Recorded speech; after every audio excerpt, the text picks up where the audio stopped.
Hey guys, this is Coach Lowe, and we're going to look at the review of our intro chapter, the review chapter, basically chapter 0, and make sure that you can do all 5 of these things before you take your test. Remember, this is a mastery, flipped mastery class, so you will have to score 80% on the test to be able to move on to chapter 1. So we want to make sure that you understand the material. And when you come back to class, we'll review a little bit more, and then you'll be ready to take your test. All right, so you should be able to solve equations and check them, of course, solve inequalities, graph points and lines, solve a system of equations, linear equations, of course, and be able to simplify radicals. So I posted practice problems for you in Google Classroom, and you should have already worked those. If you have not, please stop the video, go work those, and then come back and I'll walk through all of these with you. All right, so if you have worked the problems already, let's walk through this and check them. All right, so problem number 1 on the practice was an equation, 23 plus 5w equals w plus 11. All right, so when I solve this, remember we want variables to the left and numbers to the right. There's no cleanup to do on each side, so I will subtract w from both sides, and that leaves me 23 plus 4w equals 11. And then let's move the 23 over to get it out of the way. So I'll subtract 23 from both sides. And that goes right underneath the numbers because it doesn't have a variable with it. So that leaves me 4w on the left side, and then positive 11 minus 23. Signs are opposite, so I'll subtract. So 23 minus 11 is 12, and it's going to be negative because the 23 is negative. Let me get that negative sign where it belongs. All right, and then I'm going to divide by 4. That's my last step. So negative 12 divided by 4 is negative 3. And then we can plug back in and check that. So take the negative 3, plug it back in here, and make sure that it works. So 23 plus 5 times negative 3.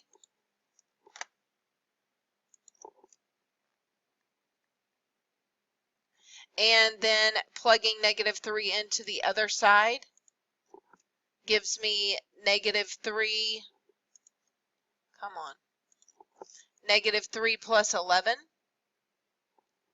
And that blue just loves to interrupt, doesn't it?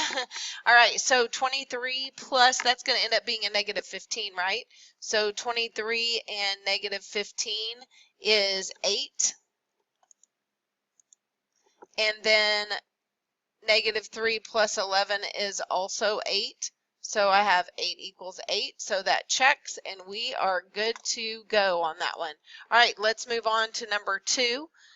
Number 2 is actually 2 and 3 were both solving equations, so let me go to a new page. So if you did not get that one correct, you probably should have checked it.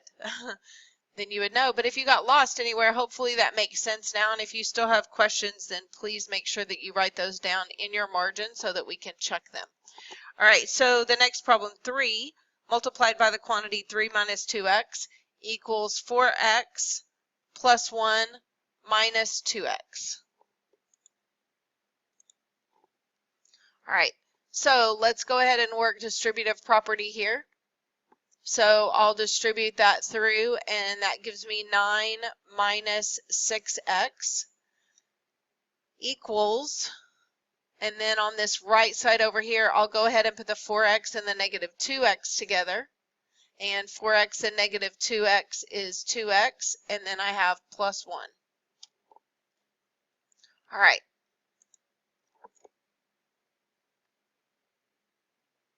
Okay, so now I need to move things to the right, like my x's to the right and my numbers to the left. And so let's do that. I'll subtract 2x because it's positive there and I want to get rid of it. And I will do the same thing to the other side.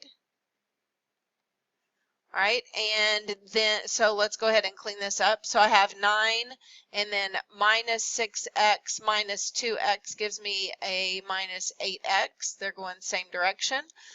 2x minus 2x is 0, and then plus 1 here. All right. Now let's get the numbers taken care of.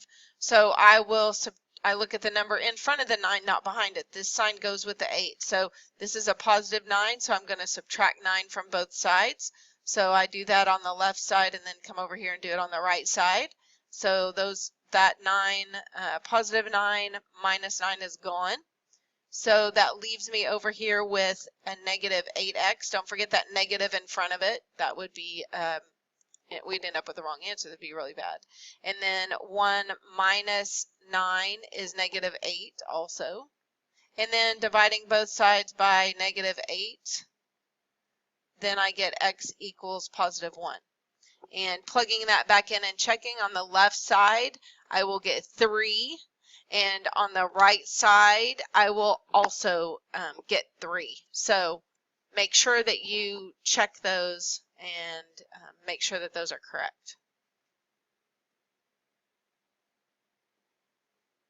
All right, let's move on to number 3.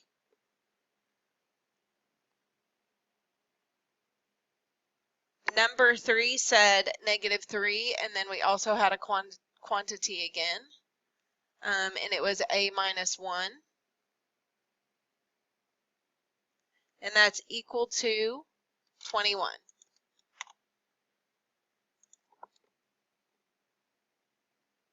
All right, so let's go ahead with distributive property on this. So we'll distribute the negative 3 through. Make sure you get the negative 3. So that's negative 3a plus 3, because I have a negative 3 multiplied by a negative 1, or there's a minus 1 there, but I have 2 negative signs here. And that's equal to 21. All right. So let's move, we want to solve for a. So we're going to move the 3 over and divide by this negative 3. So I'm going to subtract 3 from both sides. So now negative 3a is equal to 18. Lovely. And then I shall divide both sides by the negative 3. This is awesome. Look at that squirrely 3. Let's get rid of that and fix it. How about that? That's just too much. All right, and so now I have on the left side negative 3 divided by negative 3 is a 1. So a is equal to negative 6. All right, and then plugging that back in, negative 6 minus 1 is negative 7. Negative 7 multiplied by negative 3 is a positive 21, and I have positive 21 here, so it does check. So that is my solution, a equals negative 6. All right, let's go on to number 4. Number 4 said, make sure that you can draw the coordinate plane, label the quadrants, locate the origin, graph a point in each quadrant, and label it. And so we should be able to do that. So let's go ahead and draw.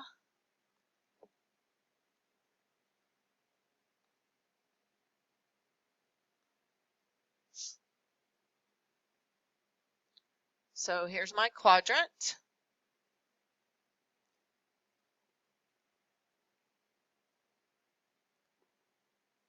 All right, I'll go ahead and name it. There's quadrant 1, quadrant 2, quadrant 3, and quadrant 4. I should be able to locate the origin. So there's the origin, 0, 0.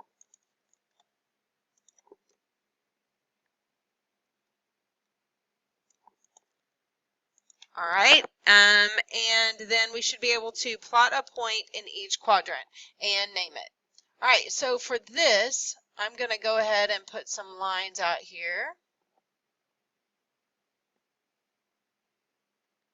Positive x and positive y axes. By the way, we need to go ahead and label these x and y as well. It's part of drawing and labeling the coordinate plane. Go up on the positive positive y-axis, and then down on the negative y-axis. So let's pick a point in quadrant 1. Your point does not have to be the same as mine. I'm just going to go ahead and choose 1, 5 here. So that's a point in quadrant 1. Both coordinates are positive. I'll choose a point in quadrant 2 here. So that point is negative 3, positive 1.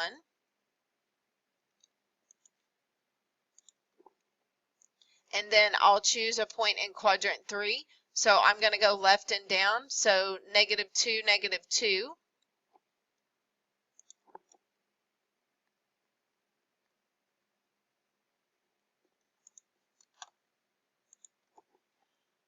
And then I'll choose a point in quadrant 4. Let's go 4, -2. Just want to remind you, if I ask you to choose a point on the axes, that's plural for axis, so either the x or the y axis.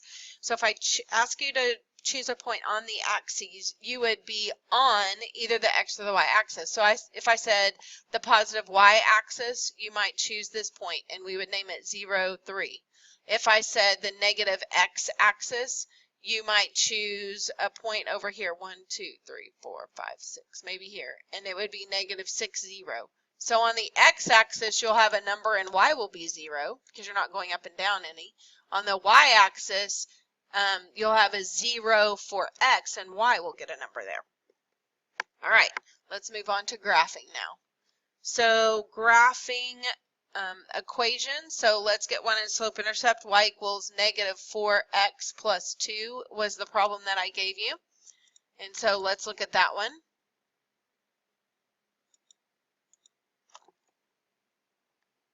So this is in slope intercept form. So the slope is -4. So that's going to be my rise over run. And the y-intercept is 2. +2, so I know that I'm going to start at 0, 2. All right, so let's go ahead and graph this. Get a line going here again.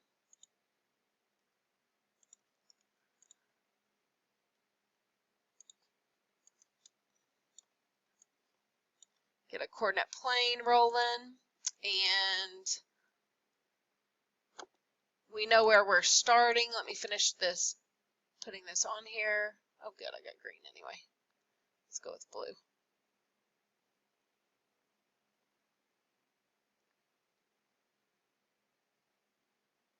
All right.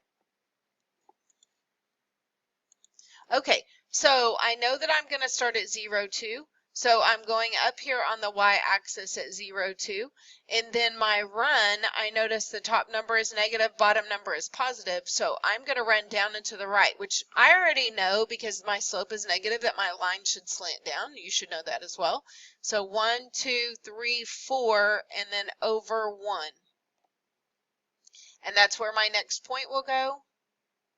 And I'll go ahead and get my line tool and draw a line.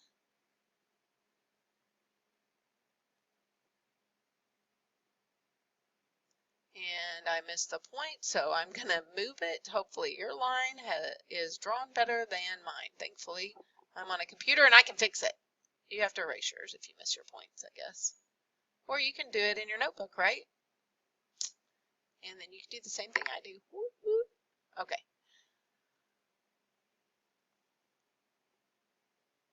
All right, so there's my line, and I can double check this by going the other direction. I can go up 4 and left 1 and make sure that it hits the line. Make sure that that point would be on the line. All right, let's graph one more. Let's do a quick graph. So remember, quick graphs, they'll be in a form 3x. And I didn't tell you how to graph these, but you should be thinking about, okay, what's the fastest way to graph this? We want to be efficient. 3x minus 5y equals 30. All right, so 3x minus 5y equals 30.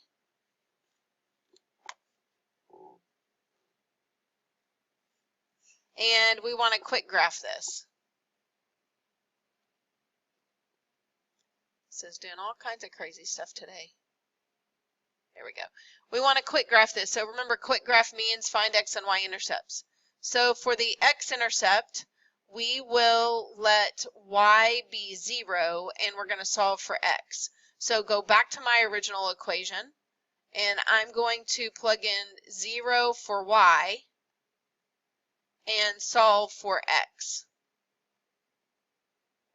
So I'll plug in 0 for y here, which knocks that out. So 3x equals 30, and if 3x equals 30, then x has to be 10. So on my graph, I'm going to plot the ordered pair 10, 0. That's my first point. All right, my second point will be finding the y-intercept. So this time I'm going to plug in 0 for x. So it'll be 0 something, y-intercept 0 something. All right, so plugging in 0 for x, 3 times 0 minus 5y equals 30. All right, so as I plug in 0 here, that's gone. So look what I'm left with, and I don't lose this negative here. So negative 5y equals 30. Divide by negative 5 on both sides. So y is 6. So now there's my second point. 6, 0.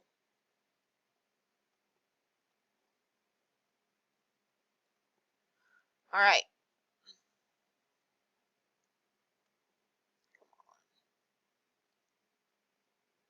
Sorry, 0, 6. I think I said 6, 0. 0, 6. Dadgummit.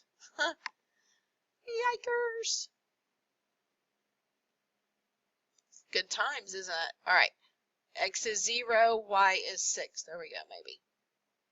All right. So let's go ahead and graph this. Mr. Ledbetter's awesome, and he's going to fix this little drawing tablet for me in a few days. He's busy with back to school stuff right now, so hopefully by the time you guys get into class, this is just something that I can just tell you about that happened and just say, hey, the first couple of sections are a little crazy.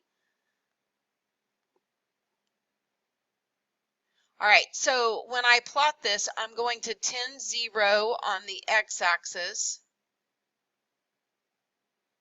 So 10, 0, and then 6, 0 on the y-axis. 1, 2, 3, 4, 5, 6. And I'll connect those points. I can go ahead and tick mark the rest of this.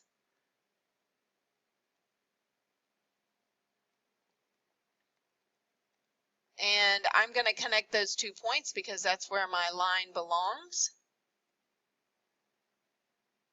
So close.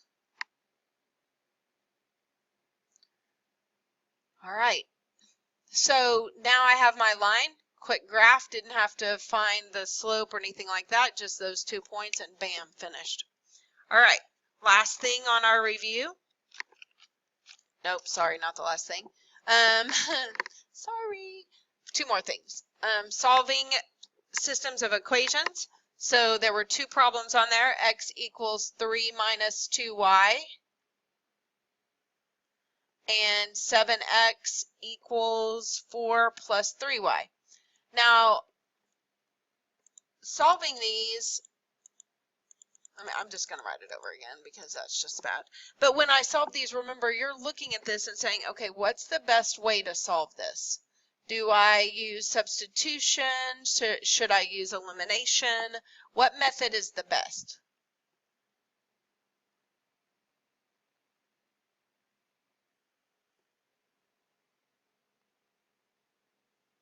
All right, so I was thinking, and maybe you were thinking something different, but I was thinking since this one is solved for x, I would take this guy and put it right there.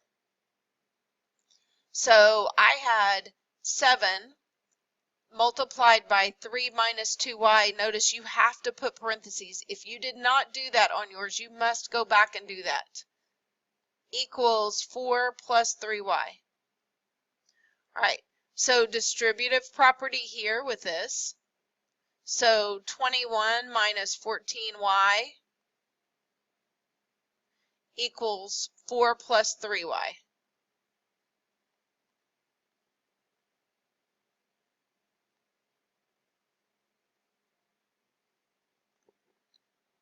All right, so now I have things on both sides, and I need to get a little bit of order to this chaos, right? So I'm going to get the variables to the left side. So I'm going to subtract 3y from both sides. So 21 minus 17y equals 4. And then I'm going to subtract 21 from both sides. So negative 17y equals negative 17. So y equals 1, dividing both sides by negative 17, right? And maybe you saw that before I could even get it out of my mouth and written on the paper. And that's awesome. That's totally fine. All right, so now when y is 1, we should be able to find x. Right, so we come back up to either equation. I chose the first one. X equals 3 minus 2y.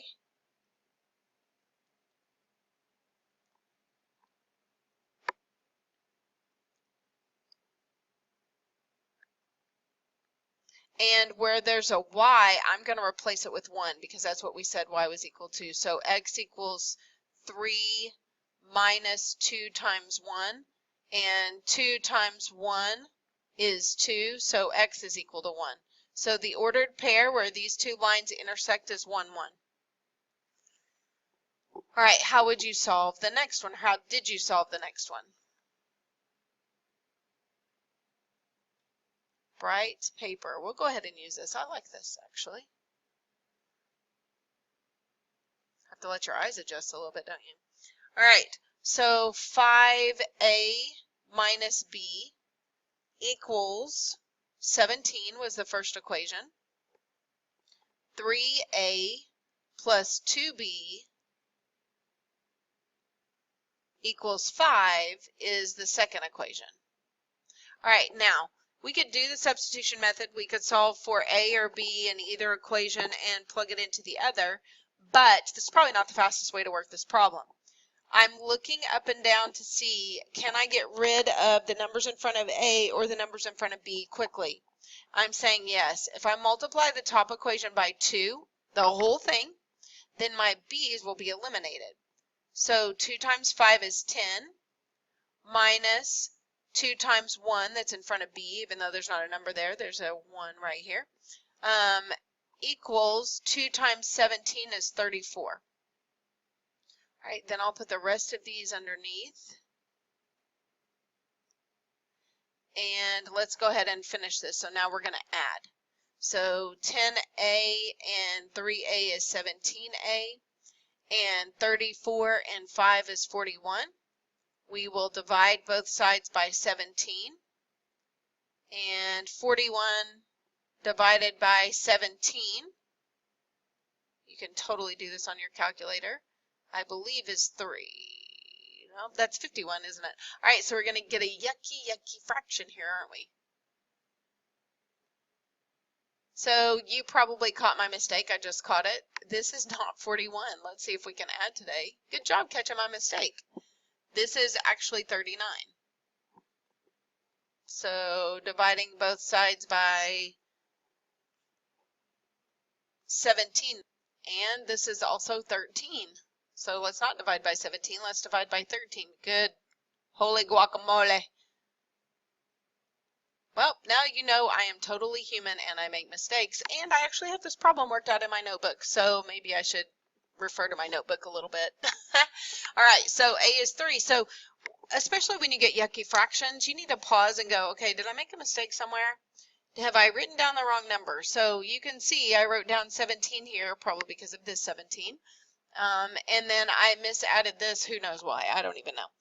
So make sure that you double check your work there. So a is actually 3, and then we'll plug that number back in, and you can plug it into either one of these to solve. So I'm going back to the original, and I think I'll plug it in the second one. So 3 times 3 plus 2b equals 5. It's okay to make mistakes. You just need to go back and check your work and then catch your mistakes before you submit the final answer. Totally okay to make mistakes. It's part of the learning process. Your brain actually fires synapses when you make mistakes and have to struggle a little bit. So that's a good thing. We're growing, right? All right, so we'll move the 9 over, subtract 9 from both sides. So 2b equals a negative 4. So dividing both sides by b, B is -2. So 3, -2 is my solution on this. All right, so here's the check on that. I'm trying to find my cursor here. 3, -2. Okay, so here's your check. You need to go ahead and plug this back in up here to this original equation, and let's see if it works, because we want to make sure we get these right, correct? So 5 times 3 minus a -2 should be 17. Let's see if it is. 5 times 3 is 15, minus a -2 is +2, and that has to be equal to 17, and absolutely it is. So it checks, and so we know we got that answer correct. So let's go ahead and box that bad boy and be done with it. All right. Simplifying radicals. So here were the problems that I gave you. Simplifying the square root of 90, multiplying a couple of radicals, and then simplifying a couple more. So let's start with the square root of 90. Break down here. I did 9 times 10, and then 3 times 3 for my perfect square. And I didn't even break down the 10 because I knew that it was 2 times 5 and not a perfect square. So you may be to the point where you go, hey, this is a perfect square. I can take the square root of 9 and it's a 3, and the 10 has to stay. That's totally fine if you skip this last step. It doesn't bother me. I want you to think about the math, okay? I don't want you to just go through the motion. So if you're thinking that and you see that, bam, do it. Okay, the next one, square root of 25 times the square root of 16. Before I multiply these together, let's just inspect this, okay? Let's inspect the radicand. Square root of 25, yep, is 5. Square root of 16 is 4, so I end up with 20 on that one. All right, number 3, big, long, yucky one. 12, x to the 3rd, y to the 4th, z to the 8th. But we can clean this up pretty quickly. 12 I know is 4 times 3, and there's a perfect square, correct? 4 is a perfect square. So I'm going to bring a 2 out for that. And the 3 is going to stay on the inside in the radicand. All right. Now, x to the 3rd. Well, I have a pair of x's, but I have one left over. So I have x to the 1st out here because that represents one pair of x's. Y to the 4th can come out as y squared. Remember what that looks like? I have 4 y's under here. So I'm looking for groups of 2. So this 2 as an exponent represents the number of groups that I have underneath here. So how many groups of 2 would I have in z to the 8th? Good job. That's right. Z to the 4th. All right, so I'm finished with that one. 2xy squared z to the 4th times the square root of 3x. All right, last one. All right, 11 over the square root of 3. Remember, it was a no-no to have a square root in the denominator. So I want to rationalize, and I'm going to multiply by the square root of 3, and I have to do that on the top and bottom. I'm multiplying by the square root of 3 because I want to get rid of this guy, and a way to get rid of it is to multiply it by itself. So square root of 3 times the square root of 3 is actually the square root of 9, which is 3. So that's what I'm going to roll with here. And that's on the bottom, and on the top I have 11 times the square root of 3, and there's no simplifying that. So maybe you've seen a pattern here where when I try to get rid of this radical, I end up with whatever number's underneath the radical in the denominator, and that's exactly right. Whatever is here ends up being outside the radical, just the number, whatever the radicand is, ends up in the bottom. True. And you end up with the square root on the top. Totally true. All right, guys, if you have any more questions about your test, you can either shoot me a little message in response to this assignment, or make yourself a note in your Chromebook on this notes page and make sure that you ask me in class. All right, that's all for now. This is Coach Lowe, and I'm out.